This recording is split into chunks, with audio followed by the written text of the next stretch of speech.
Glad all is well, Brian, and I know that does barely compares to the excitement of the keynotes, the agentic AI keynotes you saw this spring on the road.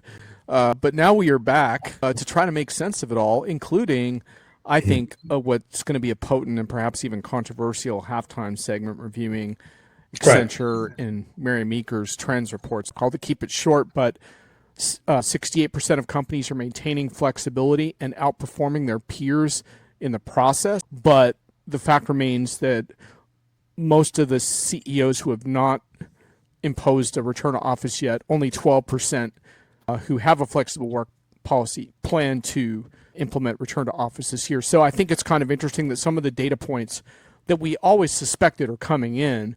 There's a lot of study data that backs this up. But more importantly, I like the distinction that it's not really an either or. It's either remote work or it's fully in the office. The article is really talking about probably the best approach is some degree of flexible work arrangements to get the best kind of relationship going with the employees and hang on to them. But the reason I wanted to mention this briefly is that I think it's really, really important for practitioners and decision makers who are planning these products to understand the pros and cons of this technology. It's more about getting a sharper sense of which tools are going to help you and which are not, because I view this as a tools discussion, not a religion. I covered this from a couple of different angles, including a really interesting article by Kath Everett on emotional intelligence and AI. I think it's an important topic, and Thomas's point on LinkedIn was that as AI takes on more of the admin of managers, then we're going to need more true leaders in the enterprise and less quote unquote managers. One of my big things around this topic is what I've been calling the paradox of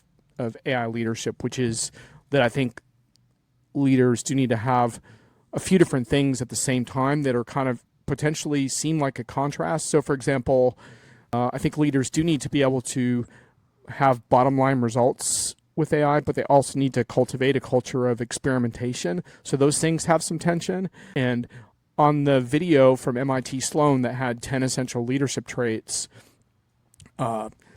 they actually talked about playfulness, Brian, so don't cringe too much here. It needs real human oversight. And that's the message I think needs to keep coming out in these AI conversations. You know, depends on your architecture, but you can expect somewhere between 65 to 95% accuracy if you're lucky. Brian proposed that we do a contrast between Mary Meeker of Bond's infamous 340 slides on AI versus Accenture's AI, a Declaration of Autonomy Technology Vision report. And there were estimates in there of $10 billion to train a large public LLM for this year.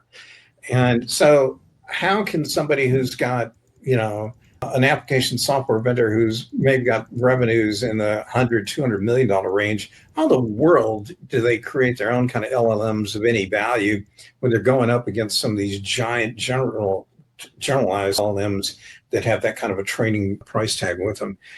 There's a lot to consider in this report.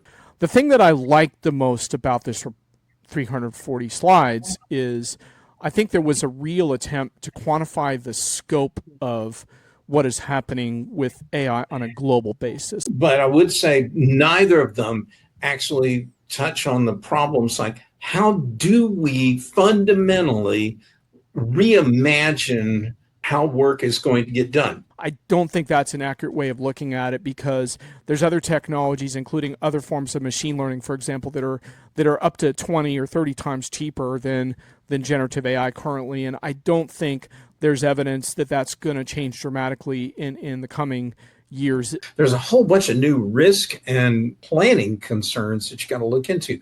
Where are you going to get the servers? Where's your data moving? All the data sovereignty stuff really needs a hard relook in the AI age. There's a fork in the road between the AI that makes your employees better and smarter versus an AI that cultivates a surveillance culture around you and creates headcount reduction and fear amongst your staff. So one short little point is for years, a lot of companies have had alliances or relationships with like a critical couple of integrators and a critical couple of technology providers, including maybe their favorite hyperscaler, whatever. There's a whole new level of players out there and nations that you've got to worry about. And I think one of the key criteria there is going to be a different level of trust and risk management as well. But it does require a different level of trust than almost any technology as well, and that has big implications for the service providers you choose. I struggle a little bit right now with the religious fervor around this technology, and I'm going to admit that